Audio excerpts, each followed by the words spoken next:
Hello everybody, Jeremy Dickinson here. Thank you for watching.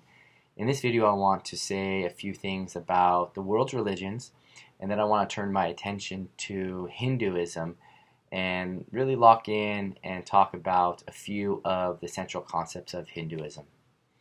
So when we think about the world's religions, at least from my vantage point for the purposes of this video, I'm going to lock in on 7 of the world's religions. There's Hinduism, there's Buddhism, Confucianism, Taoism, and then there's Judaism, Christianity, and Islam. When we think about these religions, it may be helpful to think about where these religions emerged from. So there's the religions that emerged from India. They are Hinduism and Buddhism. And you look at the religions that emerged from China, there's Confucianism and Taoism. And then the world's religions that emerge from the Middle East are Judaism, Christianity, and Islam. Now, when we think about the world's religions, we could look at, and perhaps should look at, the texts that would be taken to be authoritative, because almost all of the major world's religions, perhaps all of them, think that there's some kind of religious text or religious texts which are authoritative in answering some of the huge questions that religions try to answer, like where does the world originate from, what's ultimately real, how should we live our lives, how should we orient ourselves to the gods or God, if the gods and God are applicable to the religion, and like, what's the purpose of human life? What's the purpose of this life for us? And what could we expect in an afterlife, if there's such a thing as an afterlife that's taught in the religion? And so maybe it'd be helpful to say a few words about the texts, or some of the texts that are taken to be authoritative in the different religious traditions. So if you are in the Hindu tradition, you might appeal to the ancient Vedas or the Upanishads or the Bhagavad Gita as key authoritative religious texts that answer life's huge questions for you. If you are a Buddhist, you might look to the teachings of the Buddha in a collection known as the Dhammapada, as being authoritative and decisive in answering the key questions to be answered for you in this life. If you are a Confucianist, you look to the teachings of Confucius. If you are a Taoist, you look to the Tao Te Ching. If you are a Jew, you look to the Hebrew Bible, the Torah. Sometimes it's referred to as. If you're a Christian, you look to the New Testament, and if you are a Muslim, you look to the Quran.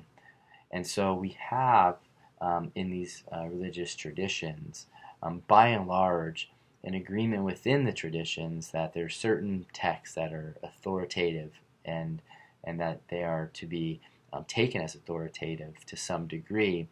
And the texts, and perhaps other associated texts that are related to the divinely authoritative text or the otherwise authoritative text, may prescribe certain ways of living, certain ways of relating to the God, relating to the relevant deities, if there be such, which many of them will say that there are such beings, and or otherwise guide the individuals in how they're going to live their lives with respect to their relations to the natural world, to other human beings, etc., etc. So we see with the world's religions answers to the key questions. And in some of the religious traditions, you're going to find that the answers are provided by God or the gods through revelation. And sometimes revelation helps us answer these questions, and we need to do more work as human beings to try to answer the key questions.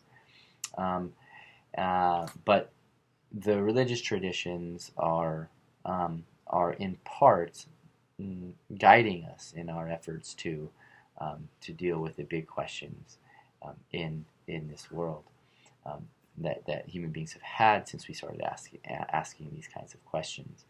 Questions like I've alluded to, Like, what's ultimately real? What's the source of all reality? How should we live our lives? What's the purpose of our lives? Now, different religions are going to give different answers to these questions, as you can imagine. Like, for example, the the Upanishads in the Hindu tradition may answer the questions differently than, say, the Quran is going to answer the questions. The Upanishads are going to appeal to, say, one God, namely Brahman, that is the source of all reality. And the Quran is going to say, yeah, we agree that there's one being that's the source of all reality, but our God is Allah, the God. And the reason why Allah, for example, can't be the same thing as Brahman is because Brahman is taken to be everything that exists. And according to the Quran, the teachings of the Quran, according to Muslims, Allah is not identical with everything, even if Allah is the source of everything. So Allah creates human beings that are numerically distinct from Allah, but according to, say, the Upanishads, Brahman is the source of everything that exists, but is also everything, period, that exists. So even though it appears as if there are things distinct from Brahman, the Hindu who accepts the Upanishads is going to say those things that appear to be different are only apparently different. They are really the same as Brahman. So anyways, this is just to give you, a sense of the ways in which the religions may differ in their answering the key questions. Some of the religions may appeal to a polytheistic view, according to which there's more than one God. So if you're a Hindu who accepts the Vedas, then you accept maybe a pantheon of gods. You accept, Indra and Agni and Varuna and Soma and a list of them. You get to the Upanishadic tradition that's later, you get the pantheon of gods. They're still there, but they're all basically manifestations of the one God, Brahman.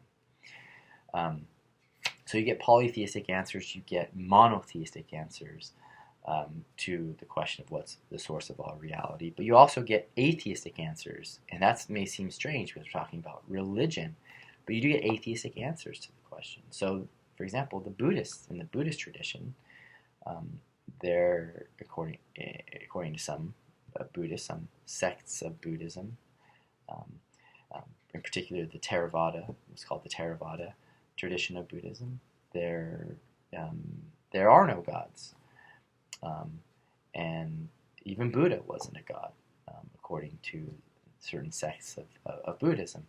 So here we see that there are atheistic answers to the big questions, and in future videos when I discuss Buddhism, I'll say some things about how their system answers the big questions that the religions tend to try to answer. So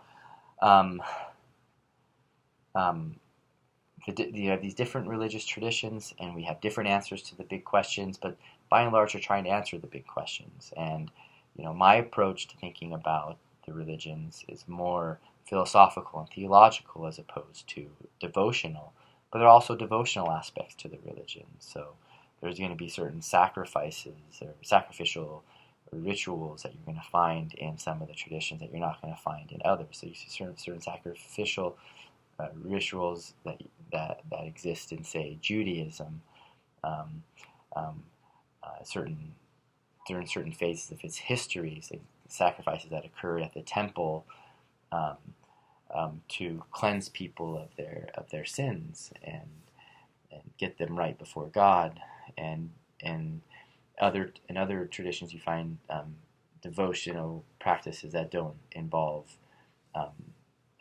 sacrifices, but they may involve certain forms of meditation, certain forms of prayer, certain offerings like incense burning and the like. So all this is just to say that the world's religions have a lot of differences, even though there's lots of similarities, sort of general similarities, but the way in which they're the way in which they express the things in which they hold in common could be much different. So different devotional practices, different answers to the big philosophical questions, big theological questions, etc., etc.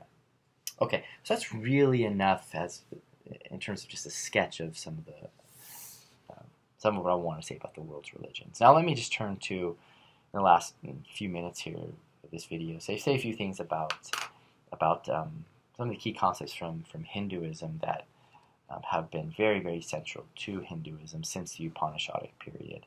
We have the concept of karma. The word karma we get from this ancient Sanskrit language, which means action or fate sometimes, or sometimes cause and effect. You think about karma, one of the common ways of thinking about it, and the way it's used even in non-Hindu societies and populations, is it's really the consequences of one's actions. So one acts in certain kinds of way, a certain kind of way, and then if they acted in a good way, then karma is going to have it that bad things or good things are going to follow. So you act in a good way, then good consequences or good things are going to come to you. Or if you act in a bad way, then bad things are going to come to you. And so that's sometimes how we think about karma, and that's the way in which the Upanishadic theologians would have thought about karma as well. Karma involves the consequences of one's action. Sometimes the term is fate. There's a certain fate that follows, right, necessarily, that's determined by the way in which you acted, and there could be good fate and there could be bad fate, depending on how it is that you acted. So karma is a central concept. But there's also, relatedly, the concept of samsara. And we'll see how these concepts are related as we discuss them a bit. There's samsara, which basically just means like becoming, or the realm of becoming, the realm of birth and dying and then being born again, and so that's the realm, really sometimes said, of the realm of the material, living in the world in which we're in, dominantly is a realm where we're born, where we die, and then we're born again. And so the idea of samsara is intimately related up with the concept of reincarnation. Reincarnation being the view according to which we die, but that just means that we physically die, but then our soul continues to exist and gets reborn. At least that's a common way of understanding it. Reincarnation is just the idea that we reincarnate, or we re-exist after we die in this life. So the idea of samsara is the idea of there just being a cycle of death and rebirth. There's a cycle of reincarnation. So where reincarnation occurs is in the realm of samsara. And what determines the way in which you are reborn is the karma, is the karma that you accrue in the lives in which you're living. So if you live in such a way that you live, say, well, then you'll be reincarnated in a good kind of way, in a way that shows a kind of a progressive evolution.